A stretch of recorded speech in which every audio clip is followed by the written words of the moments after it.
What if everything you were told about good and evil was a lie?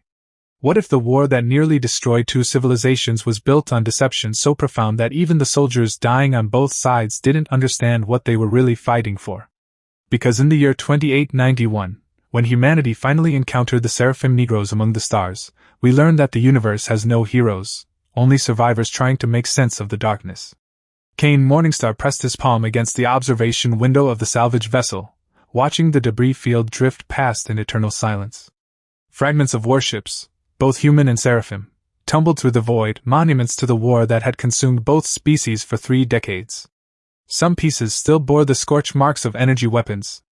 Others showed the crystalline fractures characteristic of seraphim technology. All of them were tombs now, coffins floating through space with their dead still sealed inside. He could feel them, the ghosts. It was one of his gifts, or curses, depending on how you looked at it. The part of him that wasn't quite human could sense the residual energy signatures of the deceased, their final moments echoing through dimensions most people couldn't perceive. Terror. Rage. Confusion. The emotions hit him in waves, making his hybrid physiology react in ways that pure humans couldn't understand. His eyes shifted color, flickering from human blue to the molten gold of seraphim heritage. His skin rippled with patterns of living shadow that crawled beneath the surface before settling back into stillness. These moments of instability were getting worse, his two natures fighting for dominance in ways that threatened to tear him apart from the inside. "Cain, you okay back there?" The voice came through his neurocom, Vex, the ship's pilot, and the closest thing to family Cain had left. "Your biosigns are spiking again." Cain pulled his hand away from the window, forcing his hybrid physiology back under control. "I'm fine. Just the usual ghosts." "You need to stop doing that," Vex replied, concern evident even through the digital connection. "Every time you open yourself up to read the battlefield dead, you come back a little less stable. What of these days you're going to lose yourself completely?" Maybe that would be better, Cain thought but didn't say. Being caught between two species, belonging to either, accepted by none, sometimes oblivion seemed preferable to the constant struggle of existing as something the universe hadn't designed space for. The salvage vessel, Fallen Grace, continued its sweep through the debris field known as the Gehenna Rift. This sector had seen some of the worst fighting during the war, entire fleets obliterated in battles that achieved nothing except adding to the body count. Now, 5 years after the ceasefire, scavengers like Cain and Vex picked through the wreckage, recovering technology and resources that neither side could afford to leave drifting in space. It was dangerous work. The ceasefire was fragile, enforced by mutual exhaustion rather than genuine peace. Both humanity and the seraphim Negroes had been brought to the edge of extinction by their conflict. Entire star systems had been sterilized, billions dead on both sides, economies collapsed, civilizations hanging by threads. And nobody really remembered why it had all started in the first place.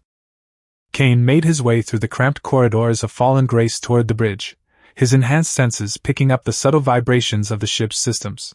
He learned to read machinery through touch, another hybrid gift inherited from his seraphim heritage.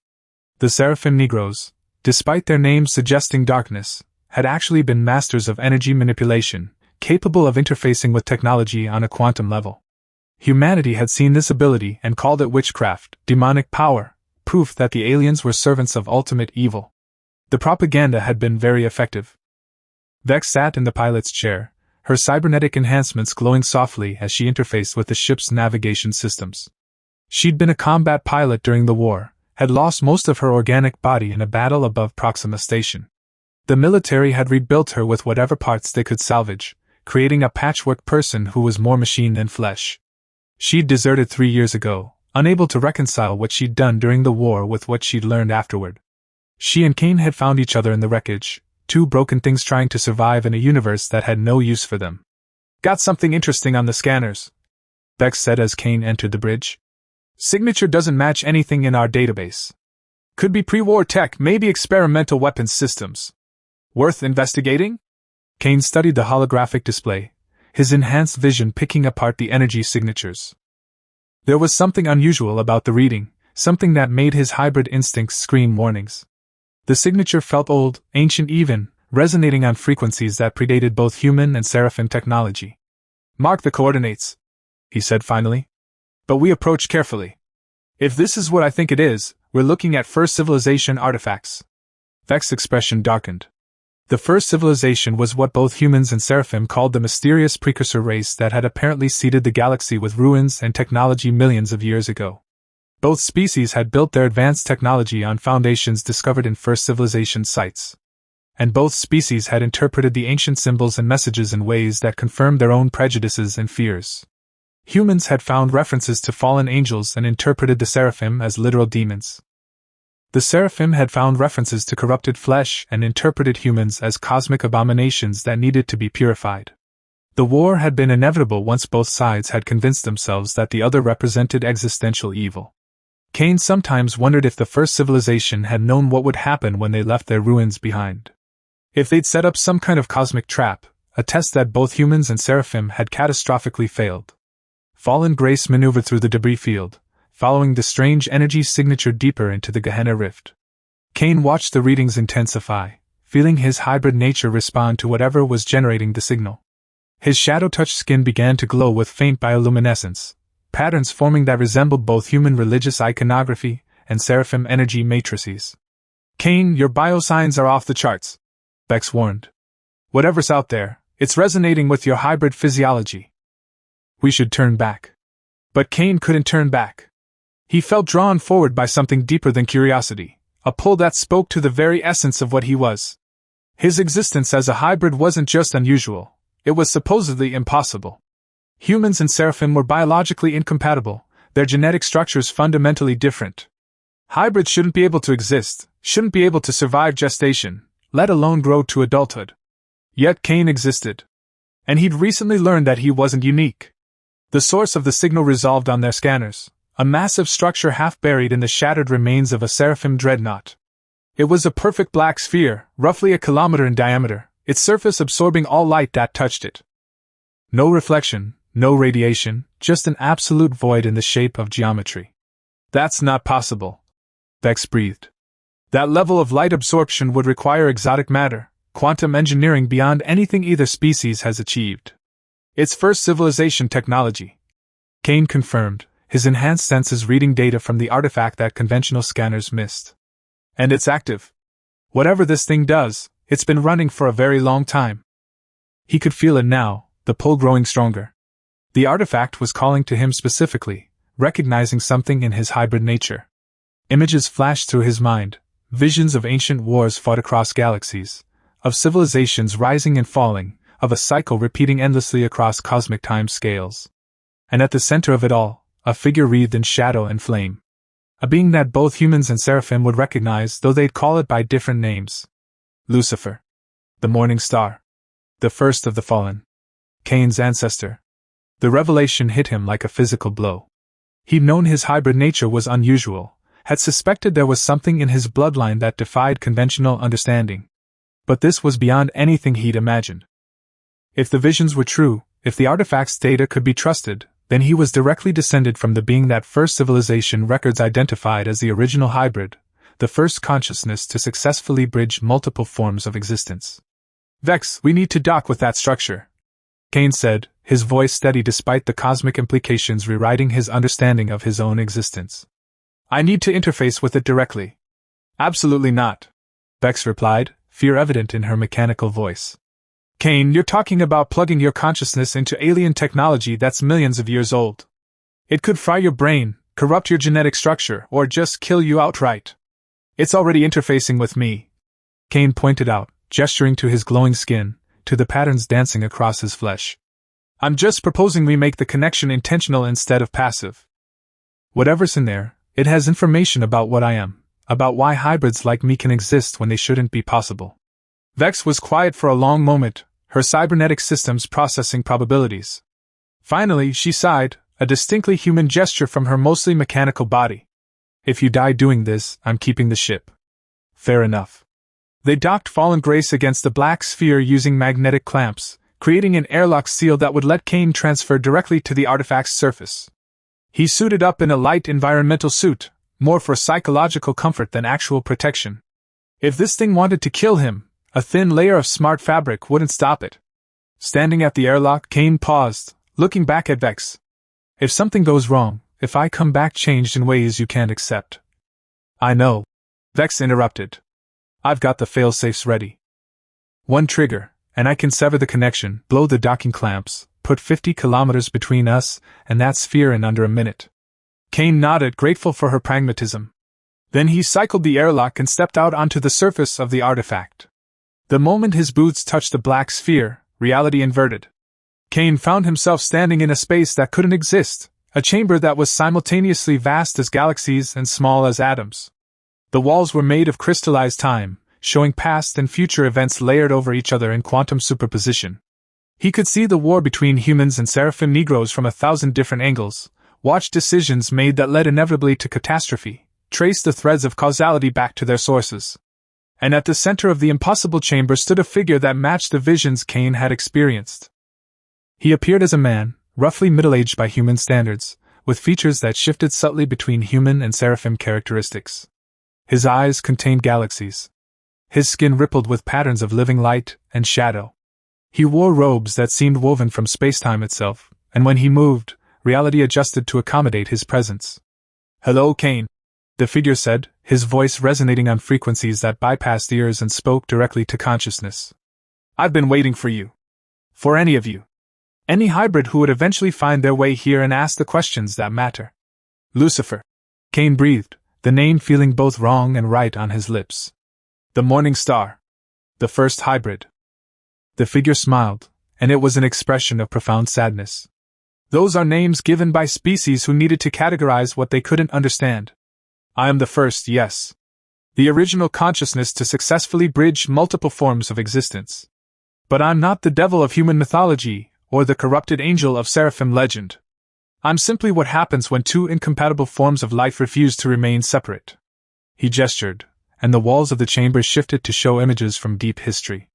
The first civilization, the species that built this place and seeded the galaxy with their technology, they were like you, Cain. Hybrids. Every individual in their society was a fusion of different forms of consciousness, different ways of experiencing reality. They'd evolved beyond the limitations of single-species thinking. Cain watched as the images showed the first civilization at their height, beings of impossible complexity, their bodies shifting between states of matter and energy, their minds encompassing multiple dimensions of thought simultaneously. They'd built wonders that made current technology look like children's toys. What happened to them? Cain asked, though part of him already knew the answer. They transcended, Lucifer replied. Evolved into forms of existence that no longer required physical presence in this universe. But before they left, they set a trap. A test for species that would come after them, species that would find their ruins and technology. The images shifted again, showing the early days of human and Seraphim exploration, both species discovering first civilization sites, both interpreting the messages they found through the lens of their own fears and prejudices. The ruins were designed to push species toward conflict. Lucifer explained.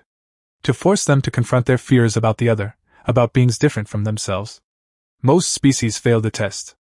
They find reasons to fight, to destroy what they don't understand. They wipe each other out, or come close enough that they never fully recover. But some pass, Cain said, understanding dawning. Some find a way to bridge the gap. Exactly. Lucifer moved closer, and Cain could feel the power radiating from him, the barely contained energy of a consciousness that existed across multiple dimensions.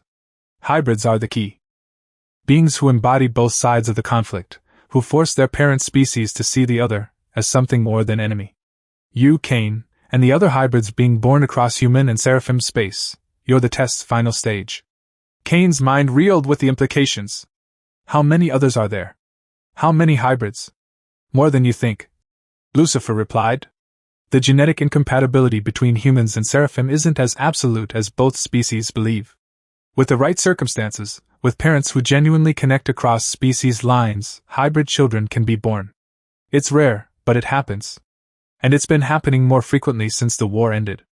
He gestured, and new images appeared, dozens of individuals across human and Seraphim space, all showing the telltale signs of hybrid physiology. Children hidden by parents afraid of persecution. Adolescents struggling with unstable genetics. Adults trying to survive in societies that viewed them as abominations. There's an organization hunting them. Lucifer continued, his expression darkening. An empire built by the most extreme elements of both species, believers who think hybrids represent corruption of the natural order. They call themselves the Stellar Purity Collective, And they've made it their mission to exterminate every hybrid in the galaxy. The Black Sun Empire, Cain whispered, recognizing the name from intelligence reports he'd intercepted. He'd thought it was just another extremist group, dangerous but limited in scope. They're bigger than anyone realizes, aren't they? They control 17 star systems, Lucifer confirmed. They've infiltrated both human and seraphim governments at the highest levels. They've been systematically hunting hybrids for the past 5 years, killing them before they can reach adulthood, before they can demonstrate that the species barrier can be crossed. He placed a hand on Cain's shoulder, and power flowed between them, information transferring directly from one hybrid consciousness to another.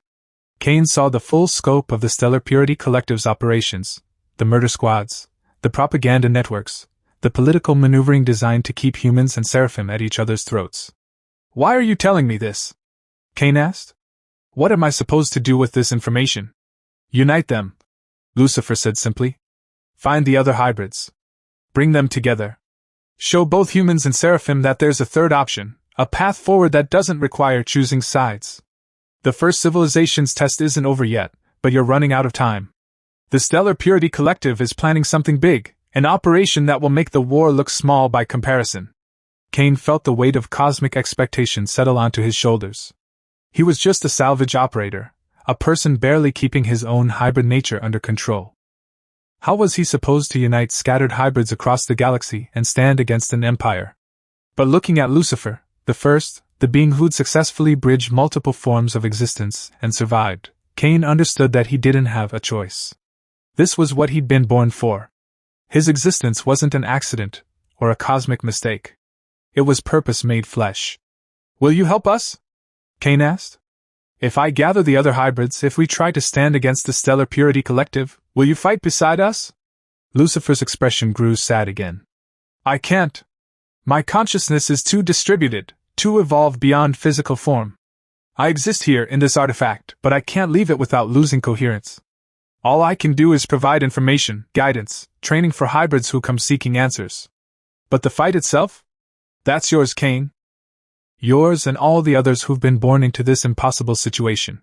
He stepped back, and the chamber began to dissolve, reality reasserting itself. Go. Find your siblings across the stars. Build an army from the children of two species. And show the galaxy that the future belongs to those who can bridge the gaps between different ways of existing. Cain snapped back to physical awareness, finding himself on the surface of the black sphere, his suit's systems screaming warnings about neurofeedback and biosign instability. He staggered back toward the airlock, his mind overflowing with information Lucifer had downloaded directly into his consciousness. Vex pulled him inside the moment the airlock cycled, her mechanical hand steadying him as his hybrid physiology struggled to process everything he'd experienced. Cain, you were gone for 3 hours. Your biosigns were flatlining half the time. What the hell happened in there? Cain looked at her, his eyes still glowing with residual energy from his contact with Lucifer. Everything we thought we knew about the war, about why humans and seraphim hate each other, it was all engineered. We've been dancing to choreography set up by an extinct civilization millions of years ago. He pulled up his neural interface, accessing the data Lucifer had given him. Names, locations, genetic signatures of other hybrids scattered across known space. There were 47 confirmed individuals, ranging from children to adults in their 30s. Most were in hiding, living under false identities, terrified of being discovered. We need to find them, Cain said, determination crystallizing in his chest. All of them. Bring them together somewhere safe where we can train, organize, prepare for what's coming. What is coming?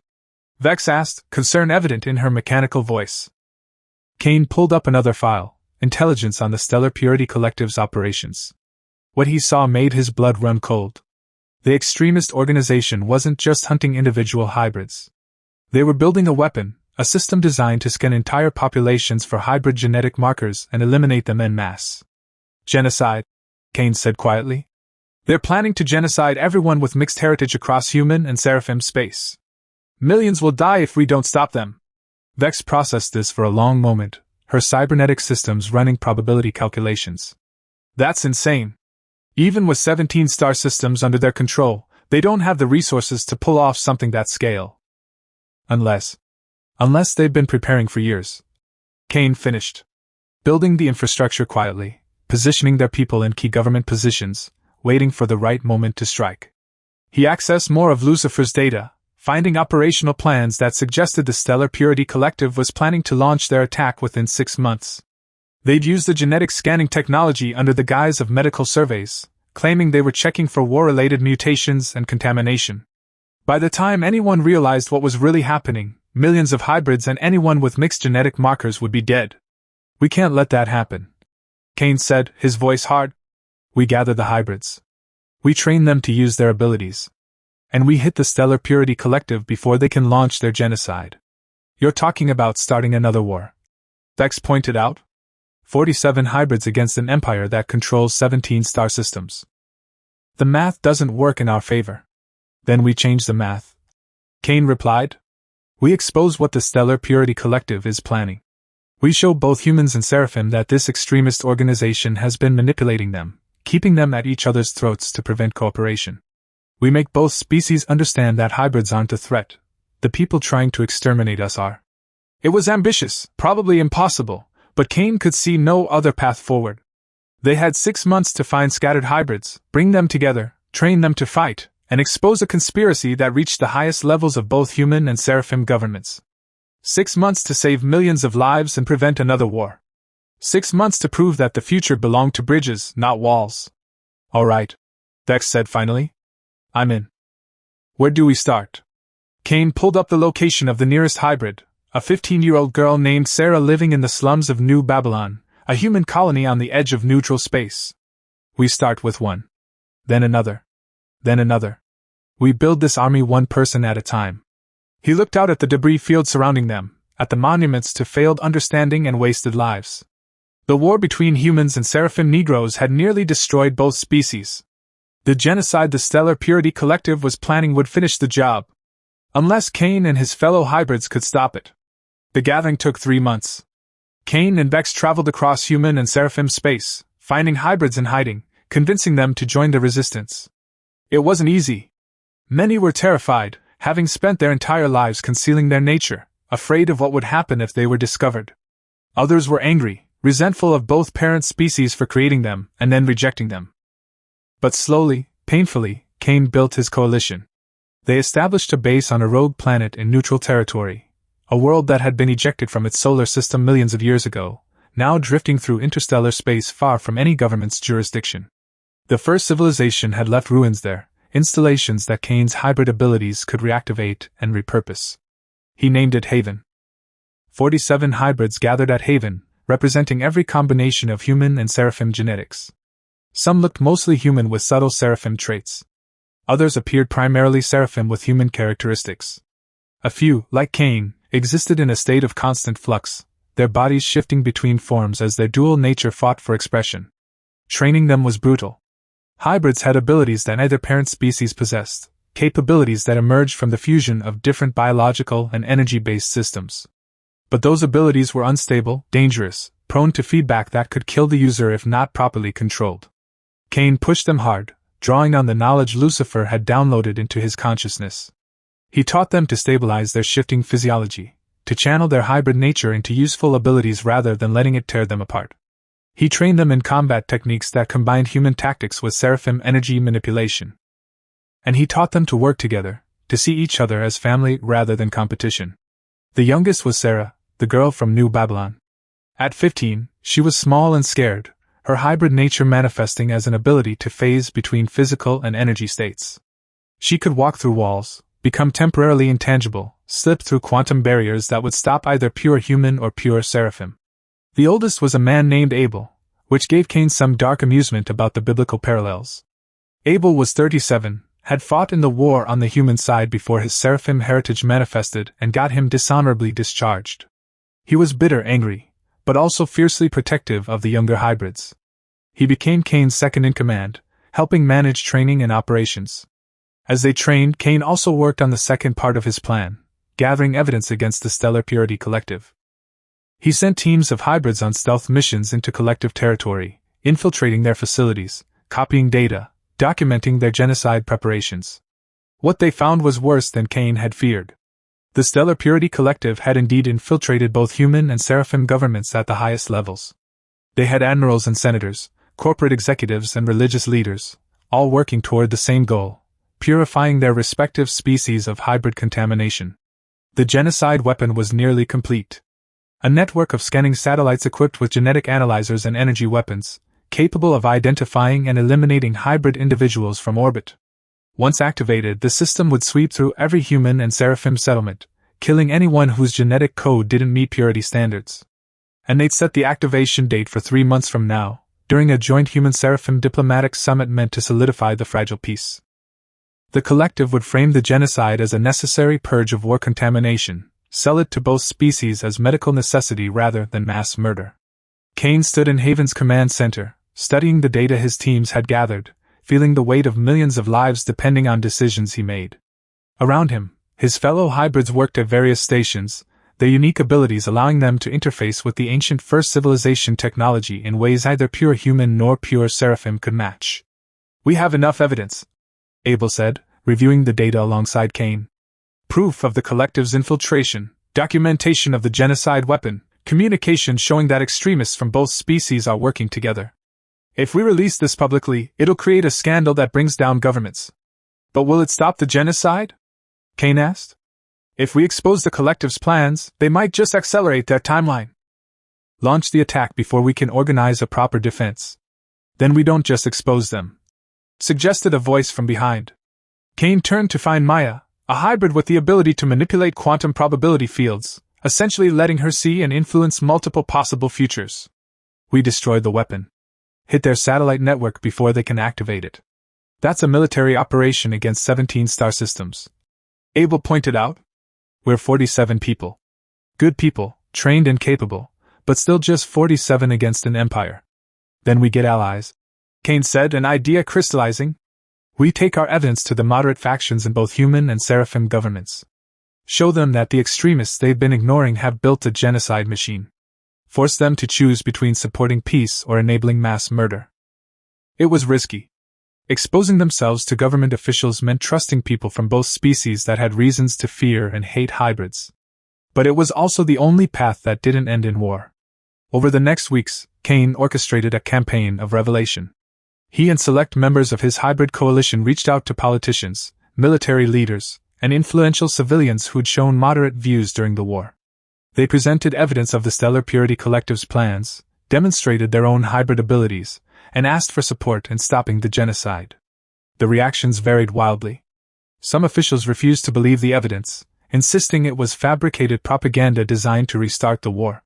Others believed but were too afraid to act, terrified of the political consequences of opposing the collective. A few tried to arrest Cain and his people on sight, viewing hybrids as abominations regardless of what they were trying to prevent. But some, a precious few, listened. Admiral Reeves of the Human Defense Fleet, who lost her daughter in the war and desperately wanted to prevent more senseless death. Chancellor Varnine of the Seraphim Council, whose own research into first civilization artifacts had convinced him that cooperation between species was necessary for survival. Dr. Sarah Kimura, a geneticist who'd been studying hybrid physiology and believed they represented the next stage of evolution rather than corruption. Slowly, painfully, Cain built a coalition of moderate voices from both species, people willing to stand against extremism even if it meant allying with hybrids. The joint operation launched 2 months after Cain had interfaced with Lucifer's artifact.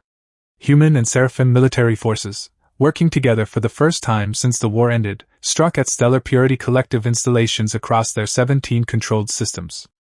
They targeted the satellite networks, the weapons facilities, the command centers from which the genocide would have been coordinated. And leading the assault were Cain's hybrids, using their unique abilities to infiltrate and sabotage in ways either parent species could match. Sarah phased through security barriers to plant explosives in weapon control centers. Abel used his hybrid strength to tear through reinforced barriers that would have stopped human or seraphim soldiers. Maya manipulated probability fields to ensure that key systems failed at exactly the right moments. And Cain himself led the assault on the collective's central command facility, a massive station orbiting their capital world. The battle was brutal. The Stellar Purity Collective had their own enhanced soldiers, extremists who'd undergone radical genetic and cybernetic modifications in pursuit of species purity. They fought with the fanaticism of true believers, convinced that they were saving civilization from corruption. Cain cut through them like a shadow made solid, his hybrid abilities fully unleashed. He moved between physical and energy states, teleporting short distances through quantum manipulation, channeling destructive forces that neither pure human nor pure seraphim could generate. He was terrifying, a living weapon born from the fusion of two species. He was also everything the Stellar Purity Collective feared. The command facility's central chamber was a cathedral of twisted ideology, walls covered with propaganda celebrating species purity and demonizing hybrids. At the center stood the collective's leader, a being who'd modified themselves so extensively that they'd barely qualified as either human or seraphim anymore. They called themselves Purifier Prime, and they radiated hatred so intense it was almost palpable. Abomination! Purifier Prime spat as Cain entered. You and your mongrel kind are cancer in the galactic body. We were so close to cutting you out, to restoring natural order. And you've ruined everything. There is no natural order. Cain replied, his hybrid nature fully manifest, his body shifting between forms as he spoke. There's only what we choose to build. You chose hatred and fear. We chose something different. They fought in that chamber, two visions of the future colliding with catastrophic force. Purifier Prime wielded technology designed to kill hybrids, weapons tuned specifically to disrupt the genetic and energy matrices that allowed hybrid physiology to function. They were the perfect hunter, engineered to eliminate everything Cain represented. But Cain had learned from Lucifer.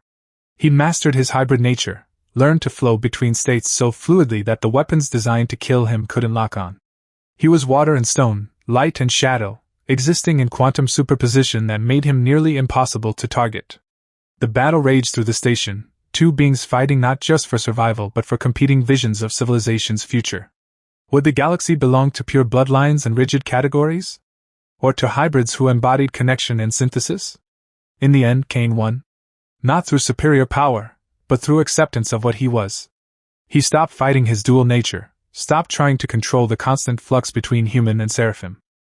He embraced the chaos, the instability, the impossible fusion that his very existence represented. And in doing so, he transcended both parent species. For a moment, just a heartbeat, Cain touched the same state of being that Lucifer had achieved. He existed across multiple dimensions simultaneously, his consciousness expanding beyond physical limitations, encompassing possibilities that linear thinking couldn't grasp. He saw everything. The first civilization's test, and its true purpose. The path forward for humans and seraphim if they could let go of fear. The future that hybrids represented, not corruption or abomination, but evolution, the next step for species brave enough to reach beyond their own boundaries. Then he collapsed back into singular existence, gasping, his body struggling to contain the experience. Purifier Prime lay defeated before him, their extremist ideology shattered along with their physical form. The battle was over. The Stellar Purity Collective's genocide weapon had been destroyed, their leadership captured or killed, their infiltration of both governments exposed. Human and seraphim forces worked together to secure the captured territories, demonstrating that cooperation was possible when fear didn't dominate decision-making. And across the galaxy, millions of hybrids who'd been living in hiding began to emerge, emboldened by what Cain and his coalition had achieved. The war didn't end that day. Extremism on both sides still existed, still promoted species purity and hatred of the other. But the balance had shifted. Hybrids were no longer secrets to be hidden or mistakes to be eliminated. They were proof that the boundaries between species were permeable, that fusion was possible, that the future belonged to bridges rather than walls. Cain stood on Haven's surface, looking up at stars that suddenly seemed less distant. Around him, his fellow hybrids, his family, celebrated their victory and mourned their losses. The battle against the collective had cost lives, hybrid warriors who'd sacrificed themselves to save millions of others. They would be remembered. Not as abominations or mistakes, but as heroes who'd stood between two species and said, "There's another way." Vex approached, her mechanical body bearing new damage from the fighting. "So what now? We've stopped the genocide, exposed the collective, proven that hybrids can be valuable allies. But we're still caught between two species that don't fully trust us. Now we build," Cain said simply. "We turn Haven into more than just a hideout. We make it a place where hybrids can live openly, where humans and seraphim who want to bridge the gap can come to learn. We become living proof that synthesis is possible." "You're talking about creating a third species," Vex pointed out. "Not human, not seraphim, but something that incorporates both. That's going to terrify a lot of people." "Good," Cain replied with a smile. fear means they're paying attention. And once they're paying attention, we can start having real conversations about what the future looks like. He thought about Lucifer, about the first civilization and their test that had nearly destroyed both humans and seraphim. He thought about the choice his existence represented: fear the other or embrace synthesis. The first civilization passed their test by evolving beyond species boundaries entirely. Cain said, "Maybe that's where humans and seraphim are headed too. Not today, not in our lifetimes, but eventually. And hybrids like us? We're the first step on that path." In the months and years that followed, Haven grew from a hidden base into a thriving community. Hybrids came from across the galaxy, some seeking refuge, others looking for purpose. They built schools to teach hybrid children how to control their abilities. They established research facilities where human and seraphim scientists worked together to understand hybrid physiology. They created art that fused aesthetic traditions from both species, proving that beauty could emerge from synthesis. And slowly, attitudes began to shift. Human and seraphim citizens who visited Haven came away changed, having seen proof that cooperation was possible, that the other wasn't something to fear but something to learn from. Trade agreements were signed. Cultural exchanges were established. The fragile peace that had emerged from mutual exhaustion began to solidify into something more durable. It wasn't perfect. There were still attacks from extremists, still politicians who promoted fear and separation. But the direction was clear.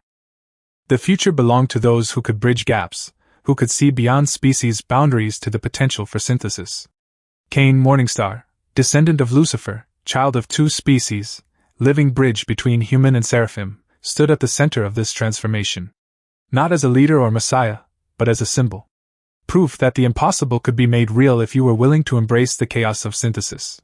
He thought sometimes about that moment in battle when he touched transcendence, when he briefly experienced the state of being that the first civilization had achieved.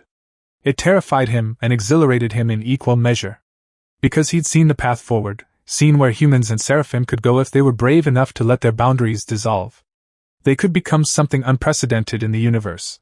Not gods exactly, but consciousnesses that transcended the limitations of single species, single forms of existence. They could join the first civilization in whatever realm they'd evolved into, contribute their own unique perspective to the cosmic conversation. But that was a future measured in centuries or millennia. For now, Cain focused on the present. On training the next generation of hybrids. On building relationships between humans and seraphim who wanted to try cooperation. On proving, one day at a time, that the future belonged to those willing to embrace synthesis over purity. The Black Sun Empire, the name the Stellar Purity Collective had used to describe their vision of a purified galaxy, had fallen. But in its place rose something brighter.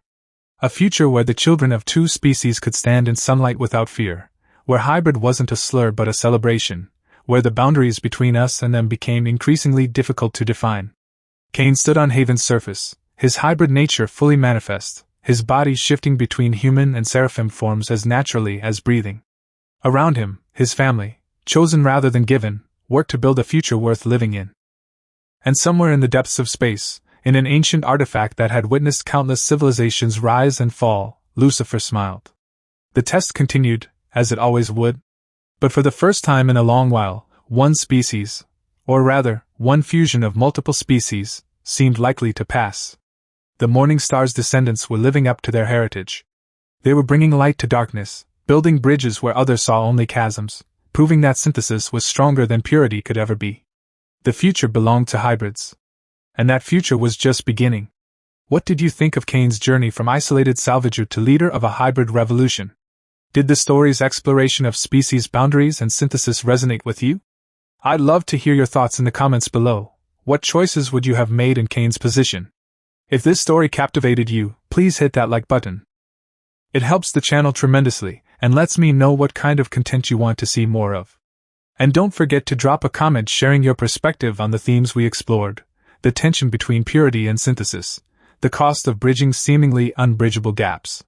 Make sure you're subscribed to the channel and have notifications turned on so you never miss when we dive into another corner of the science fiction universe. There are so many more stories waiting to be told, so many more impossible futures to explore together. Thanks for spending this time with me in the Gehenna Rift, where two species learn that their greatest strength lay not in separation, but in synthesis. Until next time, keep questioning the boundaries that divide us, keep building bridges where others see only walls, and keep believing that the future belongs to those brave enough to embrace the impossible. Take care, and I'll see you in the next story.